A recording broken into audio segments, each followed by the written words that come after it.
कि हमने जयराम जी से या बीजेपी से कोई भी समझौता नहीं किया। ये हाईकमान का प्रेरोगेटिव है किसको मुख्यमंत्री बनाना है।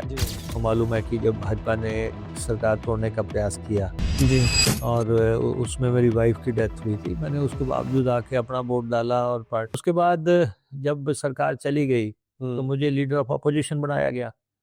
फिर मुझे कहा गया कि आपको सरकार लाने के लिए निर्णायक भूमिका निभानी है, कोई समझौता नहीं होना चाहिए ठीक है। बीजेपी से। ठीक है। और मैं ईश्वर को हाजिर नाजिर मान के कह सकता हूँ कि हमने जयराम जी से या बीजेपी से कोई भी समझौता नहीं किया।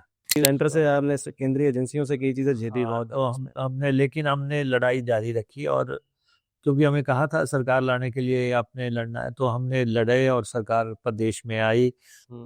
हमारे लीडरशिप ने यहाँ पे काम किया, हमारे अन्य नेताओं ने काम किया। जो स्टेट के हमारे साथी थे, विधायक दल ने बहुत साथ दिया। ये हाईकमान का प्रेरोगेटिव है किसको मुख्यमंत्री बनाना है। जी। तो उन्होंने सुखू जी को कमान दी, तो हमें ये कहा गया कि आप को डिप्टी सीएम बनना है। जी। तो हमने उनके उनके फैसले को, जैसा उन्होंने हाईकमान ने कहा, उसको कबूल किया।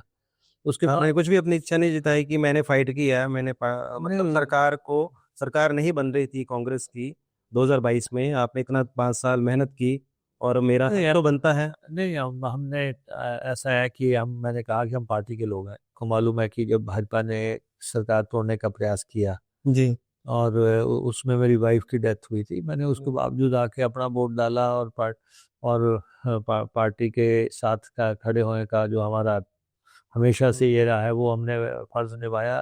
तो हमारी सरकार कायम है।